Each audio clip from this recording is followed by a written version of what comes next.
Hello students, welcome to railway and police আড্ডা 24/7 Bengali. আড্ডা 24/7 Bangla railway and পুলিশের official YouTube চ্যানেলে তোমাদের সকলকে স্বাগত জানাই। আশা করি সকলে ভালো আছো এবং সুস্থ আছো। সকলকে জয় গুরুদেব, জয় বড় মা। তোমরা অনেকেই ব্যতিব্যস্ত হয়ে উঠেছো যে ভোটের আগে আমাদের রেজাল্ট আসবে কি আসবে না।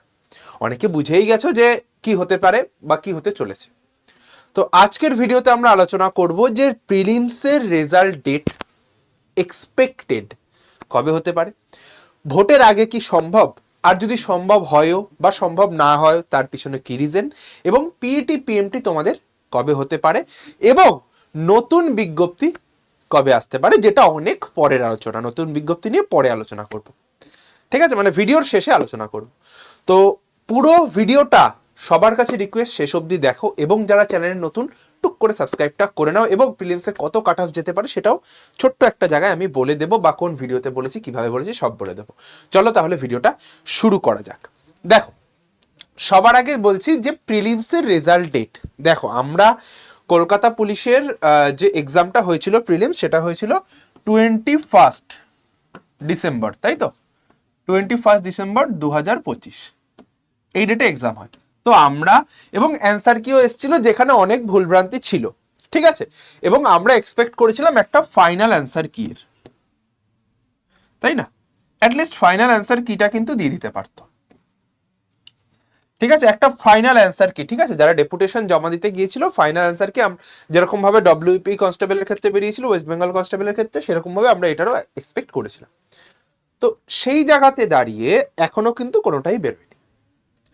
দেখো ভাই, যে রিক্রুটমেন্ট প্রসেসগুলো পিআরবির আন্ডারে অনগোয়িং চলছে, তার মধ্যে আমাদের এসআই আছে, ঠিক আছে, যেটার কিছুদিন আগে হলো ডব্লিউবিপির এসআই, ঠিক আছে। কম্পিটিশন বেশ ভালো রকম হয়েছে, মোটামুটি নিয়ার অ্যাবাউট ছেলে মেয়ে মিলে, ছেলে গেছিল 11,000 মতো পরীক্ষা দিতে, মেয়ে ওই ধরে নাও 1,500 থেকে 2,000 মতো মেয়ে পরীক্ষা দিতে গিয়েছিল, ঠিক আছে। তো এই সমস্ত কিছু অনগোয়িং রিক্রুটমেন্টগুলো রয়েছে। তো ভাই, আজকে হচ্ছে গিয়ে আমি ভিডিওটা বানাচ্ছি 2রা মার্চ, কাল থেকে হোলি। তো ভোট ঘোষণা হওয়ার আগে পর্যন্ত কিন্তু এই রেজাল্ট বেরিয়ে যাওয়া উচিত ছিল, যেটা বেরোয়নি। তো এখন এই সিচুয়েশনে দাঁড়িয়ে আমাদের যা মনে হচ্ছে যে ভোটের আগে রেজাল্ট দেওয়ার সম্ভাবনা কিন্তু খুবই কম ভাই। ভোটের আগে রেজাল্ট আসার, কেপির কথা বলছি, সম্ভাবনা কিন্তু খুবই কম। ভোট ঘোষণা হয়ে গেল, ভোট হয়ে যাবার পর সবার আগে যে রেজাল্টটা দেবে সেটা হবে ডব্লিউবিপি কেপি, ডব্লিউবিপি। ভোটের আগে সবার আগে যে রেজাল্টটা দেবে ডব্লিউবিপি। এবার স্যার, কেন ডব্লিউবিপিটা আগে আসবে? কেন কি, ডব্লিউবিপির যে রিক্রুটমেন্ট প্রসেসটা রয়েছে, কলকাতা পুলিশ চাইবে না যে আমার একটা সিটও বাড়তি নষ্ট হয়ে যাক। কারণ অনেকেই কমন থাকবে যারা ডব্লিউবিপিও পাস করবে, আবার কেপিও পাস করবে। তো এরা চেষ্টা করবে ডব্লিউবিপিদের আগে জয়নিংটা দিয়ে দাও, জয়নিং লেটার পাঠিয়ে দাও, সব পুলিশ ভেরিফিকেশন যা যা আছে করিয়ে এদের আগে জয়নিং দিয়ে দাও, ঠিক আছে, এদের আগে জয়েন করাও, তারপরে কেপির প্রসিডিওরটা শুরু করো এবং ফাস্ট ফরওয়ার্ড করো, তারপরে কেপির জিনিসপত্রগুলো শুরু হবে, ঠিক আছে। তার আগে লাইনে রয়েছে ডব্লিউপি এসআই, এটারও রিক্রুটমেন্ট প্রসেস কমপ্লিট হতে হতে গিয়ে সেই পুজো, মানে সেই সেপ্টেম্বর অক্টোবর লাগিয়ে দেবে, ঠিক আছে। তো এত জিনিস এদের কাছে পেন্ডিং রয়েছে। আমি বলছি, এই যে কলকাতা পুলিশের যে রেজাল্টটা রয়েছে, কলকাতা পুলিশ কনস্টেবলের, হতে পারে যে পিআরবি বোর্ডের কাছে রেজাল্ট রেডি, সব রেডি, এদের কাছে যা যা চাওয়া হয়েছে এটা রেডি, কিন্তু প্রকাশ করতে পারছে না, তার কারণ একটাই, ভোট, ঠিক আছে। ভোট ঘোষণা হয়ে যাবে, ভোটের পরপরই কিন্তু আমার সবার আগে এটার ফাইনাল রেজাল্টটা দিয়ে দেবে, ঠিক আছে।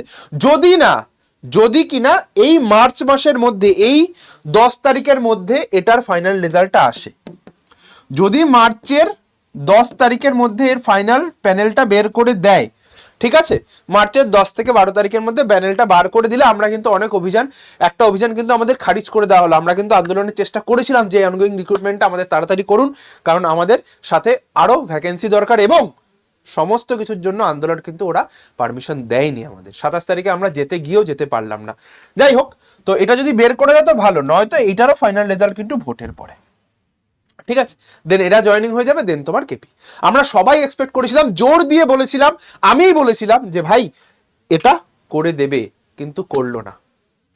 কোথায় আটকালো সেই প্রশ্নের উত্তর কিন্তু আজও জিজ্ঞাসা।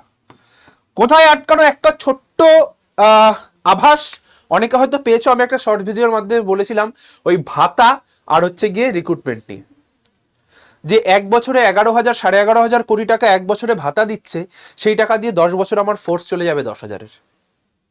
তো এটাই একটা জাস্ট ছোট হিসেবে আমি একটা শর্টস ভিডিওতে দিয়েছিলাম। যাই হোক, সেই সমস্ত নিয়ে আলোচনা করে লাভ নেই। তো আমরা আপাতত ধরে নিচ্ছি যে এর ফাইনাল রেজাল্ট ভোটের পর, ভোট ঘোষণা হয়ে যাক, লাস্ট যে ভোটের ডেট রয়েছে সেই ভোটের পর কবে গিয়ে হবে সেটা আমি তখন বলে দেবো, যে ফাইনাল ডেটটার জন্য একটু তোমাকে অপেক্ষা করতে হবে। কিন্তু আপাতত ধরে নাও ভোটের পরেই কিন্তু কলকাতা পুলিশের প্রসিডিওরগুলো শুরু হবে। ঠিক আছে, এবার আর কি কি বললাম, আর রয়েছে দৌড়। দেখো দৌড় যেটা রয়েছে, দৌড় ধরে নাও মোটামোটা তোমার যেদিন ফাইনাল প্রিলির রেজাল্ট, ফাইনাল নয় প্রিলিমসের রেজাল্ট আসবে, প্রিলিমসের রেজাল্ট যেদিন আসবে তার মোটামুটি 1 থেকে 1.5 মাসের মধ্যে, 1 থেকে 1.5 মাসের মধ্যে কিন্তু দৌড় করাবে। ঠিক আছে, তো ওই দৌড়টা হয়ে গেল, দেন এরপর রিক্রুটমেন্টটা ফাস্ট ফরওয়ার্ড করে দেবে। দৌড়ের মানে বেশি সময় পাবে না দৌড়ের জন্য, অ্যাজ ওয়েল অ্যাজ মেইনসের জন্য।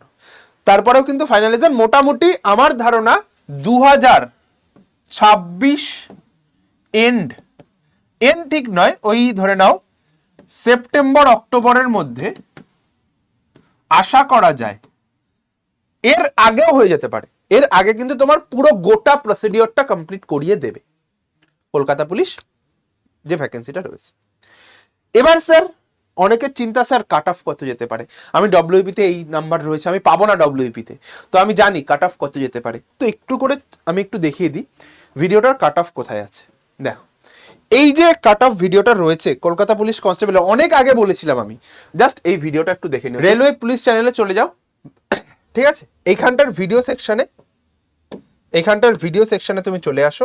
ভিডিও সেকশনে আসার পর তুমি বাস উঠিয়ে চলে যাবে, দেখে নেবে যে কেপির এখানে কাট অফ বলে একটা করা আছে আমার, আমি দেখিয়ে দিচ্ছি ভিডিওটা। এই যে এইটা দেখতে পারো, এই যে কেপি কনস্টেবল এক্সাম কবে দেবে রেজাল্ট, দৌড় কবে হবে, কাট অফ, এই ভিডিওটা দেখে নাও, এখানেও কাট অফ বলা আছে। বা তুমি একদম শুরুতে যখন অ্যানালিসিস সহ, দাঁড়াও আমি তোমাকে দেখিয়ে দিচ্ছি অ্যানালিসিস সহ কোথায় আছে। অ্যানালিসিস সহ একটা রয়েছে কাট অফ, কলকাতা পুলিশ কনস্টেবলের সেফ কাট অফ ট্রেন্ড বলে রয়েছে, এই যেটা রয়েছে অ্যানালিসিস সহ কাট অফ, এই ভিডিওটা জাস্ট একবার দেখে নাও। ঠিক আছে, এই ভিডিওটাতে তোমাকে সম্পূর্ণরূপে কিন্তু বলা রয়েছে যে কোথায় কি, কোথায় কত কাট অফ যেতে পারে। জাস্ট ভিডিওটা ক্লিক করবে, ভিডিওটা ক্লিক করলে তোমার এই যে জায়গাটা রয়েছে এখানটা অ্যাড চলে আসবে। ঠিক আছে, জাস্ট ভিডিওটা চেক আউট করে নাও, সম্পূর্ণ কাট অফ তুমি বুঝতে পেরে যাবে। ঠিক আছে, তো চিন্তার কোনো কারণ নেই।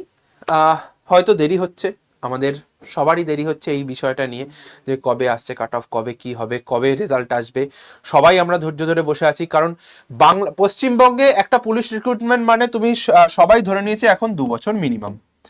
তো সেই মর্যাদাটা বা সেই 2 বছরের তকমাটা ওরা এত সহজে মনে হয় না ঘুষতে দেবে বলে, ফাস্ট ফরওয়ার্ড রিক্রুটমেন্ট মনে হচ্ছে না হবে বলে। যাই হোক, ভেঙে পড়বে না কেউ, সবাই হাল ছেড়ে দিও না, পড়াশোনা চালিয়ে যাও, যে সমস্ত এক্সামের জন্য প্রিপারেশন নিচ্ছ নিয়ে যাও। আর সাথে সাথে যাদের বলছি যে যারা নতুন বিজ্ঞপ্তি, নিউ ভ্যাকেন্সি ভাই আসবে এইটুকু শিওর। যারা ডেপুটেশন জমা দিতে গিয়েছিল তাদের বলেছিল নতুন ভ্যাকেন্সি আমরা বের করব। ঠিক আছে, এই ইয়ারে তোমার ভ্যাকেন্সি আসবেই। ঠিক আছে, এই ইয়ারে তোমার কিন্তু ভ্যাকেন্সি আসবেই, এবং পরীক্ষা কিন্তু 27 সালেই হবে। এই ইয়ারে ভ্যাকেন্সি আসবে এবং পরীক্ষা তোমার 27 সালেই হবে। তো আজ থেকে ভাই লেগে পড়ো যে কি করে আমি সিলেকশনটা নেব, এই অনুযায়ী শুরু করো, নয়তো আবার কিন্তু সেই সাইকেলে পারবে। ভ্যাকেন্সি বেরোলো, ভ্যাকেন্সি আন্দোলন করলাম আমরা, ঠিক আছে, আন্দোলন করে ভ্যাকেন্সি বার করলাম, ফর্ম ফিল আপ হলো, ঠিক আছে, প্রিলি হলো, রেজাল্ট বেরোলো, 0.5 বাদ আমরা, তারপরে আবার আন্দোলন। এই চক্রব্যূহটার মধ্যে যতদিন পড়ে থাকবে ততদিন কিন্তু সিলেকশন জীবনে হবে না। ভালো করে পড়াশোনা আজ থেকে শুরু করো ভাই, সিলেকশন ঠিক হয়ে যাবে। ঠিক আছে, চলো ভিডিওটা আর বেশি বড় করব না, এখানে ভিডিওটা শেষ করব। আর যারা মনে করছো প্রিপারেশন নিতে চাইছো আমাদের আড্ডা 24/7 বাংলার গ্রুপ সি যে পরীক্ষাটা হয়েছে 100% টাইপ কমন দিয়েছি আমরা, টাইপ নয় কিছু প্রশ্ন তো পুরো ধরে কমন দিয়েছি, তো সেম ভাবে আমরা পুলিশেও কমন দেব। যারা চাইছো এই যে নাম্বারটা লিখছি স্ক্রিনে, এই নাম্বারটাতে একটা কল করো যে স্যার আমি প্রিপারেশন নিতে চাই, অনলাইন অফলাইন সমস্ত ব্যাচ অ্যাভেলেবেল। ঠিক আছে, অনলাইন অফলাইন সমস্ত ব্যাচ অ্যাভেলেবেল। যেহেতু ইনফরমেশন দিতে এসেছি আমি, ব্যাচ রিলেটেড কিছু এখানটায় আলোচনা করছি না যে কোন ব্যাচ রয়েছে, সব সময় ব্যাচ নয়, জাস্ট ইনফরমেশন দিতে আসলাম। এই যে পড়াশোনা শুরু করতে চাও, যারা করতে চাও অ্যাকচুয়ালি যে কোনো ডিফেন্স পরীক্ষার জন্য পড়াশোনা করতে চাও, এই নাম্বারটাতে কল করে নাও। ঠিক আছে, চলো ভিডিওটা এখানটা শেষ করলাম। সকলে ভালো থেকো, সুস্থ থেকো, আর যুদ্ধে থেকো। আর অবশ্যই করে এই যে টেলিগ্রাম চ্যানেলটা, এই টেলিগ্রাম চ্যানেলটাতে জয়েন করো, সম্পূর্ণ ইনফরমেশন কিন্তু এই টেলিগ্রাম চ্যানেলটাতে তুমি পেয়ে যাবে। ঠিক আছে, চলো তাহলে সকলের সঙ্গে দেখা হচ্ছে আবার আমার রেগুলার ক্লাস, এবং নতুন একটা জিনিস আমি পড়াচ্ছি জিকেজিএস এর ক্লাস। অবশ্যই করে ক্লাসটা দেখো, কেমন লাগলো জানিও, এবং অবশ্যই করে লাইক করে দিও ভিডিওটাতে, আর চ্যানেলটা সাবস্ক্রাইব করে দিও। সকলকে জয় গুরুদেব, জয় বড়মা, সকলে সুস্থ থেকো আর যুদ্ধে থেকো। দেখা হচ্ছে আবার অন্য কোনো ভিডিওতে। টাটা।